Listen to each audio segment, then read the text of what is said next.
S, வீடு, schools, hotels, store room இங்கெல்லாம் partition wall கட்டணும்னாலும் இப்போ பில்டிங் போனஸோட first choice Renocon Rapid Wall Panels.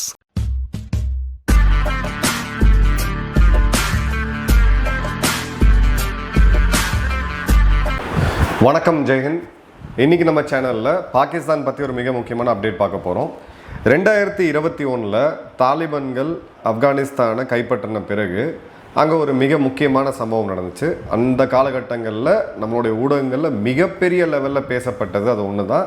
அது என்னன்னு பார்த்தீங்கன்னா, அன்றைய பாகிஸ்தானுடைய ஐஎஸ்ஐ தளபதியாக டிஜிஐஎஸ்ஐயாக இருந்த லெஃப்டினன்ட் ஜெனரல் ஃபயஸ் ஹமீத் அங்கே போய் காபூலில் இறங்கி அங்கே இருக்கக்கூடிய ஒரு ஹோட்டலில் தாலிபான்களோட ஒரு மீட்டிங் நடத்திட்டு கையில் ஸ்டைலாக ஒரு டீ கப் வச்சுக்கிட்டு ஆல் இஸ் வெல் அப்படின்னு சொல்லிட்டு ஐ எம் ஹியர் அப்படின்ற ஒரு டைலாக்லாம் விட்டாங்க. பஞ்ச் டைலாக்லாம் விட்டுருந்தார் இவர்.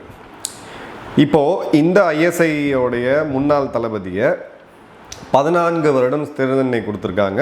அவங்களுடைய எஃப்ஜிசிஎம்னு சொல்லக்கூடிய ஃபீல்டு ஜெனரல் கோர்ட் மார்ஷல் அப்படின்றது ஒரு இராணுவ நீதிமன்றத்தில் அமைக்கப்படக்கூடியது. ஜெனரல் கோர்ட் மார்ஷல் அப்படின்லாம் சொல்லுவாங்க. But field general court martial அப்படின்றது அதாவது 3 ஸ்டார் ஒரு லெஃப்டினன்ட் ஜெனரல் பாகிஸ்தானுடைய தளபதியாக இராணுவ தளபதியாக வந்திருக்க வேண்டியது ஆக்சுவலாக ஃபயஸ் ஹமீத் தான். ஃபயஸ் ஹமீதை தூக்கின பிறகு தான் அசீம் முனீர் வந்து இந்த பதவிக்கு வராப்பில். இது நடுவில் அந்த ஸ்டோரியோட ட்விஸ்ட்லாம் நம்ம பார்க்கலாம்.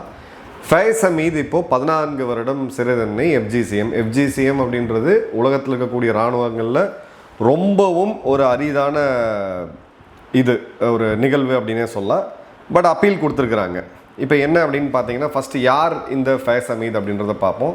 பாகிஸ்தான் இராணுவத்தில் இருக்கக்கூடிய பலூச் ரெஜிமெண்ட்டில் அதிகாரியாக சேர்ந்து 2019 2021 டிஜிஐஎஸ்ஐயா, அதாவது ஐஎஸ்ஐ அப்படின்றது பாகிஸ்தான் இராணுவத்துடைய பாகிஸ்தான்லேயே 2வது மிக பவர்ஃபுல்லான அமைப்பு அப்படின்னா டிஜிஐஎஸ்ஐ தான். அதற்கு மேலே நம்பர் 1 அமைப்பு அப்படின்னா இராணுவ தளபதி.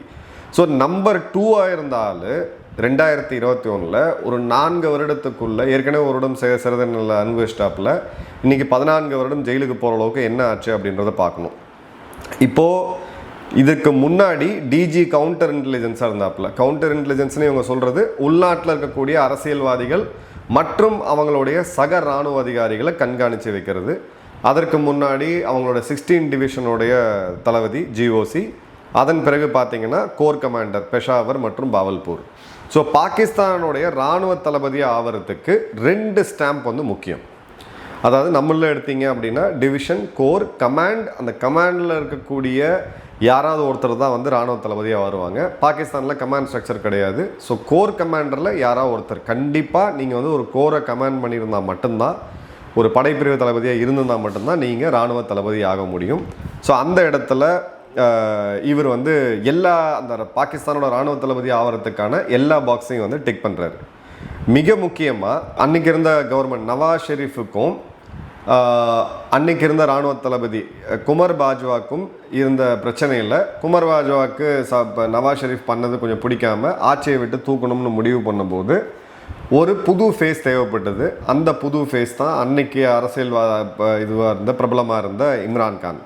ஸோ இம்ரான்கானோட கட்சியான பிடிஐ, பாகிஸ்தான் தெரிக்கி இன்சாஃப், இந்த கட்சியை ஆட்சிக்கு கொண்டு வந்ததில் மிக முக்கியமான பங்கு யாருதுன்னு பார்த்தீங்கன்னா ஜெனரல் ஃபயஸ் ஹமீதோட தான்.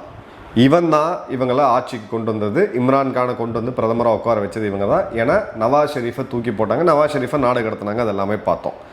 ஒரே ஒரு காரணம், இராணுவ தளபதிக்கு எதிராக நவாஸ் ஷெரீஃப் செயல்பட்டார் அப்படின்றது. அன்னைக்கு இருந்த இராணுவ தளபதி பாஜ்வா. இப்போது இதில் நம்ம முக்கியமாக பார்க்க வேண்டியது என்ன அப்படின்னு பார்த்தீங்கன்னா, 19 to 21 டிஜிஐஎஸ்ஐயாக இருக்காப்புல. டிஜிஐஎஸ்ஐயாக இருக்கும் பொழுது தான் அப்போது வந்து ஒரு பொலிட்டிக்கல் இன்ஜினியரிங் சொல்லிட்டு இம்ரான்கானை வளர்த்து விட்டதில், அதாவது யோசிச்சு பாருங்கள், ஒரு சர்விங் ஆஃபீஸர் இராணுவ தளபதி ஒரு கட்சியை வளர்த்து அந்த கட்சியில் உறுப்பினர் சேர்க்கல ஆரம்பித்து எல்லாத்தையும் பண்ணி அந்த கட்சிக்கு எதிராக வேட்புமனு தாக்கல் செஞ்சவங்களெல்லாம் கடத்தி மிரட்டி பணியை வச்சு ஒரு எலெக்ஷனை நடத்தி முடித்து அதில் இம்ரான்கானை ஒரு முழு பெரும்பான்மையோடு இவங்க வந்து கொண்டு வராங்க. ஸோ இம்ரான்கானுக்குமே ரொம்ப ஃபேவரட்டான ஆள் யாருன்னு பார்த்தீங்கன்னா இந்த ஃபயஸ் ஹமீத் தான். அதன் பிறகு கோர் கமாண்டர் அப்படின்ற அந்த பதவியில் ஃபயஸ் ஹமீத் இல்லாததுனால அக்டோபர் 2021 இவரை வந்து பெஷாவர் கோர் கமாண்டர் ஆக்குறாங்க. அதன் பிறகு பாவல்பூரோட கோர் கமாண்டர் ஆக்குறாங்க. பிறகு இந்த பேர் வந்து வருது. ஸோ பாகிஸ்தானோடைய அதிகாரப்பூர்வமான சட்டப்படி ஒரு 3 இராணுவ அதிகாரிகளோட பேர் அப்படின்றது பரிந்துரைக்கப்பட்டு அன்னைக்கு இருக்கக்கூடிய இராணுவ தளபதியால் பரிந்துரைக்கப்பட்டு அது அரசு, அதாவது பிரதமருடைய அப்ரூவலுக்கு போகும். பிரதமர் வந்து அங்கே டிக் பண்ணுவார். இப்போ இவன் டிஜிஐஎஸ்ஐயாக இருந்து வெளியில் போய் கோர் கமாண்டர் ஆகும்போது தான் அசீம் முனீரோடைய ரோல் வந்து அங்கே வருது. எல்லாருக்குமே ஒரு பெரிய சர்ப்ரைஸ். அடுத்த இராணுவ தளபதி அந்த காலகட்டங்களில் ஒரு காணொலி கூட போட்டிருக்கோம் 2021 இவன் தான் இராணுவ தளபதியாக வருவான்ற இதில் பார்க்கும்போது இம்ரான்கான் யாரை சூஸ் பண்ணான்னா அசீம் முனீரை. அதே அசீம் முனீர் தான் இன்றைக்கி இம்ரான்கானை தூக்கி ஜெயிலில் வச்சு கிளிகளின்னு கிழிச்சிட்டு இருக்காப்புல. ஸோ இவங்க நாட்டோடைய இராணுவம், இராணுவ அதிகாரிகள் மற்றும் அரசு இவங்க ஒருத்தர் எப்படி கவுத்துக்குவாங்க அப்படின்றதுக்கு இது ஒரு பெஸ்ட் எக்ஸாம்பிள். மிக முக்கியமாக இந்த தாலிபான் டேக் ஓவரில் பாகிஸ்தானோட ஆப்கானிஸ்தான் பாலிசியை முடிவு பண்ணது யாருன்னு பார்த்தீங்கன்னா ஃபைஸ் அமீத் தான். ஃபைஸ் அமீதுக்கு தாலிபான்கள் கூட நல்ல கான்டாக்ட் இருந்துச்சு. அதே மாதிரி பார்த்தீங்க அப்படின்னா 2021 line of control India Pakistan நிலையில் ஒரு சீஸ்ஃபயர் கொண்டு வந்தாங்க. அந்த சீஸ்ஃபயரில் பாகிஸ்தான் தரப்புலேருந்து இந்தியா கிட்ட பேச்சுவார்த்தை நடத்தி அந்த அமைதியை கொண்டு வந்தது, அதாவது பாஜ்வா டாக்டர்னு சொல்லக்கூடிய அந்த அமைதியை கொண்டு வந்ததுக்கு ஃபைஸ் அமீதுக்கு ஒரு நல்ல ஒரு ரோல் இருக்குது, மிக முக்கியமான ரோல் இருக்குது. ஃபைஸ் அமீத் ஒரு இந்தியாவோட நல்ல ஒரு ரிலேஷன் இருக்கணும்னு நினச்ச ஒரு சில அதிகாரிகள் இவனும் ஒருத்தன். அதே மாதிரி பார்த்தீங்கன்னா தெரிக்கி தாலிபானுடைய இதில் டிடிபியை காப்பாற்றி டிடிபி கூட ஒரு சீஸ்ஃபயர் கொண்டு வந்ததும் இவன் தான். இப்போது இவன் மேலே இருக்கக்கூடிய அலிகேஷன்ஸ் இதை நீங்கள் கொஞ்சம் சிரிக்காமல் பார்க்கணும். ஒரு உயர் இராணுவ அதிகாரி மேலே இவங்க கொடுத்துருக்கக்கூடிய அலிகேஷன்ஸ் என்ன சார்ஜஸ்னால இவர் மேலே வந்து இப்போது சிறை தண்டனை கொடுத்துருக்குறாங்க அப்படின்னு பார்த்தீங்கன்னா engaging in political activities in violation of military discipline.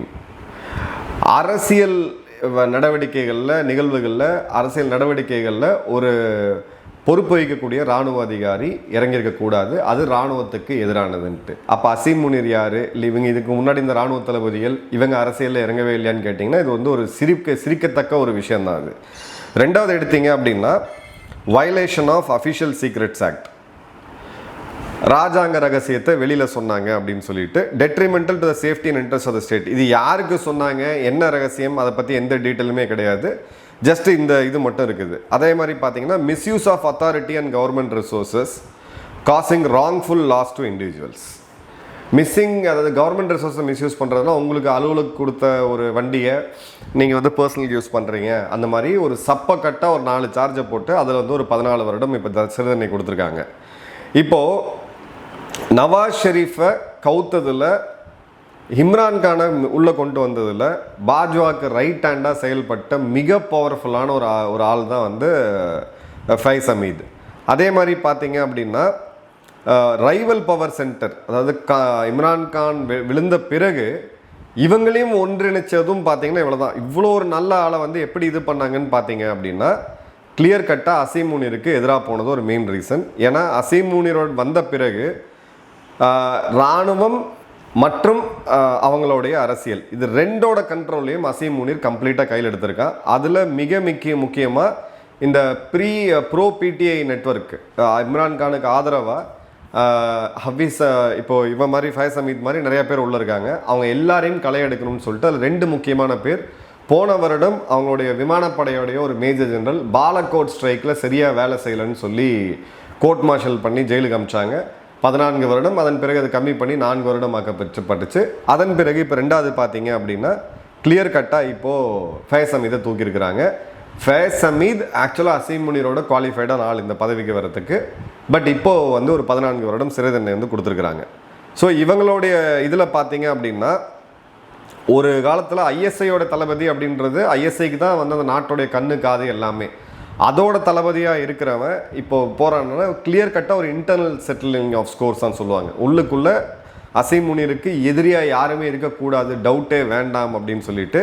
அதே மாதிரி இப்போது அவன் ஓய்வு பெற்றாச்சு. ஃபைஸ் அமீத் வந்து இப்போ சர்வீஸில் கிடையாது, ஓய்வு பெற்றாச்சு. இப்போது உள்ளே இருக்கக்கூடிய உயர் இராணுவ அதிகாரிகள், லெஃப்டினன்ட் ஜெனரல் ரேங்கில் இருக்கக்கூடிய இராணுவ அதிகாரிகளுக்கு ஒரு எச்சரிக்கையும் கொடுக்குறாங்க, உங்களையும் நாளைக்கு தூக்கி உள்ளே வைக்க முடியும் அப்படின்னு சொல்லிட்டு. இப்போ இந்த எஃப்ஜிசிஎம் சொல்லக்கூடிய இது எதுவுமே பப்ளிக் கிடையாது. இல்லை என்ன நடந்துச்சு, என்ன சார்ஜ் சுட்டாங்க, என்ன பண்ணாங்க எப்படியுமே தெரியாது. அதே மாதிரி பார்த்தீங்க அப்படின்னா இது கம்ப்ளீட்டாக இது வந்து ஒரு திரைமறைவில் நடத்தப்பட்டது. இதோட டாக்குமெண்ட்ஸ் எதுவுமே பொது வெளியில் கிடையாது.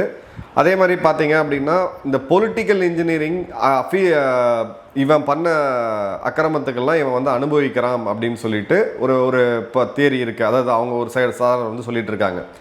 இப்போ ஃபைஸ் ஹமீதோடது ஒரு காலத்தில் பொலிட்டிக்கல் கிங் மேக்கராக இருந்து இன்றைக்கி நிராயுதபாணியாக ஜெயிலில் போய் நிற்கிறது அப்படின்றது, ப்ளஸ் இந்த இன்ஸ்டிடியூஷனல் ப்ரைமசி வெர்சஸ் பர்சனலைஸ்ட் நெட்வொர்க்குன்னு நம்ம சொல்லுவோம். அதாவது பர்சனலைஸ்ட் இன்டெலிஜென்ட் நெட்வொர்க் அப்படின்றது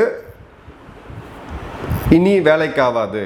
இப்போ ஃபைஸ் ஹமீத் அப்படின்றது ஒரு தனி நபர், அவங்ககிட்ட ஐஎஸ்ஐ இருக்கும்போது அந்தளவுக்கு பவர்ஃபுல்லாக இருந்தாங்க. அந்தளவுக்கு தனிநபர்கள் யாரும் இதாக இருக்கக்கூடாது, அந்த இன்ஸ்டிடியூஷன் தான் பவர்ஃபுல்லாக இருக்கணும் அப்படின்றதான் அந்த இன்ஸ்டிடியூஷனில் ஒரு 4 பேர் இருப்பாங்க.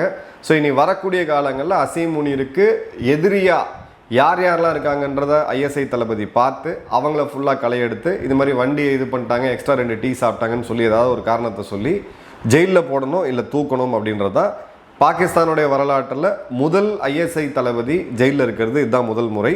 கிளியர் கட்டாக இந்த இடத்துல அவனுடைய அசீம் முனீரோடைய இன்செக்யூரிட்டி அப்படின்றது தெரியுது. இப்போ 4 விஷயம் இதில் நமக்கு வேண்டி பார்க்க வேண்டியது இருக்குது. என்னென்னா, ஒரு வேளை நாளைக்கு அசீம் முனீரை கவுக்கணும், அசீம் முனீருக்கு எதிராக ஒரு சக்தி நிற்கணும் அப்படின்னு பார்த்தீங்கன்னா அந்த இடத்துல அது குவாலிஃபைடான ஒரே ஆள் வந்து ஃபைஸ் ஹமீத் மட்டும்தான். இப்போ இருக்கக்கூடிய இராணுவ அதிகாரிகள் எல்லாருமே அசீம் முனீரோட ஜூனியராக இருக்கிறதுனால இந்த நிகழ்வுக்கு அப்புறம் அவங்க பயப்பட ஆரம்பிப்பாங்க. இது அசீம் முனீருடைய தாட் ப்ராசஸ். ரெண்டாவது, முன்னாள் ஐஎஸ்ஐ தளபதி ஒரு காலத்தில் ஒரு பெரிய ஒரு கிங் மேக்கராக இருந்த ஆளையை நான் தூக்கி உள்ளே வைப்பேன் அப்படின்ற போது அங்கே இருக்கக்கூடிய மக்களுக்கும் வெளிநாடுகளுக்கும், ஏன்னா இந்தியா பாகிஸ்தானோட அமைதி பேச்சுவார்த்தையில் மிக முக்கியமான ரோல் ஃபைஸ் ஹமீதுக்கு இருந்துச்சு. ஸோ இந்தியா கிட்ட எந்த விதமான ஒரு காம்ப்ரமைஸ்க்கும் போயிடக்கூடாது, அப்படிப்பட்ட ஆட்கள் யாராக இருந்தால் அவங்கள நான் களையெடுப்பேன்னு சொல்லி இந்தியாவுக்கு இதில் வந்து ஒரு மெசேஜ் இருக்குது. மூணாவது மிக முக்கியமான மெசேஜ் என்னென்னா அசீம் முனீரோட இன்செக்யூரிட்டி. அசீம் முனீருடைய சர்வீஸ் ரெக்கார்டு எடுத்து பார்த்தீங்கன்னா போர் அனுபவம்னு பெருசாக ஒன்றுமே கிடையாது. பெரிய ஒரு ரிலீஜியஸ் டீச்சராக தான் இருந்திருக்காப்லே ஒழிய போர் அனுபவம்லாம் எதுவும் கிடையாது. ஸோ அசீம் முனீருக்கு இருக்கக்கூடிய அந்த இன்செக்யூரிட்டி அப்படின்றது ஒரு டிக்டேட்டருக்கே உண்டானது. இவனை தூக்குறது அவனை தூக்குறதுன்னு சொல்லிட்டு அந்த காலத்தில் ஒரு ஆங்கில படம் கூட வந்துச்சு, டிக்டேட்டர்னு சொல்லிட்டு, விழுந்து விழுந்து சிரிக்கலாம் அந்த படத்தை பார்த்தா. ஸோ அந்த மாதிரியான ஒரு கேரக்டர் தான் அசீம் முனீர் இருக்கானே தவிர உண்மையாக ஒரு தைரியமான ஒரு பவர்ஃபுல்லான மனிதன் அவன் கிடையாது. வெளி தோற்றத்துக்கு தான் இது இருக்குது. நான்காவது, இந்த நடவடிக்கைக்கு பிறகு மீண்டும் ஒரு தெளிவான விஷயம் என்ன தெரியுதுன்னா, இப்போ ஷபாஸ் ஷெரீஃப் வாலாட்டிகிட்டு இருக்கிற வரைக்கும் அசீம் முனீருக்கு நம்பகமாக இருக்கலாம். இப்போ அடுத்த வர தேர்தலும் வரப்போகுது, அதையும் நம்ம பார்க்க போகிறோம். ஸோ அசீம் முனீரை இதே மாதிரியான ஒரு நிகழ்வில் வெகு விரைவில், அது எத்தனை வருடம் எடுக்கும் நமக்கு தெரியாது, மேபி 1 வருடமா 6 மாதமா 2 வருடமா நமக்கு தெரியாது. இப்போ ஃபைஸ் ஹமீது ஒரு 4 வருடத்துக்கு முன்னாடி சர்வ வல்லமை படைத்த நபராக இருந்து 2வது பவர்ஃபுல் மனிதனாக இருந்து நீ ஜெயிலில் இருக்கிறான் அப்படின்ற போது அசீம் முனீரை பிடிச்சி ஜெயிலில் போடுறதுக்கோ இல்லை தூக்கில் போடுறதுக்கோ இல்லை நாடு கடத்துறதுக்கோ தயங்க மாட்டாங்க. ஏன்னா வந்து கொம்பனுக்கு கொம்ப ஒருத்தன் வருவான். ஸோ இவங்களுடைய நாட்டில் இந்த சர்க்கிள் அப்படின்றது மாறவே மாறாது. ஒரு இராணுவ தளபதி அவனை நம்பி ஒரு அரசியல் தலைவர் வந்து உள்ளே கொண்டு வருவாங்க. அந்த அரசியல் தலைவரை அவன் கவுப்பான். அதன் பிறகு இன்னொரு அரசியல் தலைவரை கொண்டு வருவான். அவனுக்கும் ஒத்து வராது. நடுவில் அவனோட இராணுவ தளபதி வருவான். இதே கதையாக தான் போகும். பாதி பேர் இவங்க வந்து ஒருத்தர் கொண்டுருவாங்க, இல்லாட்டி வெளிநாடுகளில் அனுப்பிச்சி விட்ருவாங்க. நம்ம பர்வேஸ் முஷரஃபை பார்த்தோம், எல்லாரையும் பார்த்தோம். ஸோ இவனுக்கும் இதே நிலைமை தான் ஏற்பட போகுது அப்படின்றதுக்கான ஒரு கிளியர் இண்டிகேஷன் தான் இது. இப்போ இந்த இடத்துல இந்தியா ஒத்து கவனிக்க வேண்டியது, இவங்களோட பிக் பாய்ஸ் கிளப்னு ஒன்று இருக்குது. இப்போ நிறைய பேர் தெரியாது. பாகிஸ்தானுடைய முன்னாள் இராணுவ தளபதிகள், அவங்களுடைய விமானப்படை கடற்படை தளபதிகள் வந்து ரிட்டையர் ஆன பிறகு ஒரு கிளப் ஒன்று ஃபார்ம் பண்ணுவாங்க. ஒரு 10-12 பேர் இருப்பாங்க. முன்னாள் தலைவர்கள், ரஹீல் போன்றவர்கள்லாம் இப்போ இருக்கிறாங்க, முன்னாள் இராணுவ தளபதிகள்லாம். இவங்களுக்கு ஒரு இது இருக்குது. பாஜ்வாவில் ரொம்ப முக்கியமான ஆள். ஏன்னா இதுக்கு முன்னாடி சீஃபாக இருந்தவர் பாஜ்வா இப்போ லண்டனில் ஜாலியாக என்ஜாய் பண்ணிட்டு இருக்காப்புல. அவர் சம்பாதிச்சு வச்சிருக்கக்கூடிய கோடிக்கணக்கான சொத்தை என்ஜாய் பண்ணிட்டு ரிட்டையர்மெண்ட் லைஃப் என்ஜாய் பண்ணிட்டு இருக்காப்புல. இப்போ இவங்க கிளப்லேயுமே அசீம் முனீருக்கு எதிராக ஒரு கடுமையான ஒரு இது இருக்குது. ஆனால் இந்தளவுக்கு போய் அவங்க யாரையுமே இது வரைக்கும் பார்த்தது கிடையாது. அயோக்கியர்கள் தான், பட் இந்த அளவுக்கு ஒரு அயோக்கியனாக இருக்கவா முடியும் அப்படின்னு சொல்லி இவங்களே ஒரு இதாக வர அளவுக்கு ஒரு ஃபேஸ் இருக்கிறதுனால அசீம் முனீருடைய முடிவு கிட்டத்தட்ட இதே ஸ்டைலில் தான் இருக்க போகுது அப்படின்றதுக்கான ஒரு பெஸ்ட் எக்ஸாம்பிள் தான் ஜெனரல் ஃபைஸ் ஹமீதோடைய இப்போ இருக்கக்கூடிய ஃபேட்டு. என்ன நடக்குதுன்ற அடுத்த காணொலியில் பார்ப்போம். நன்றி, வணக்கம், ஜெய்ஹிந்த்.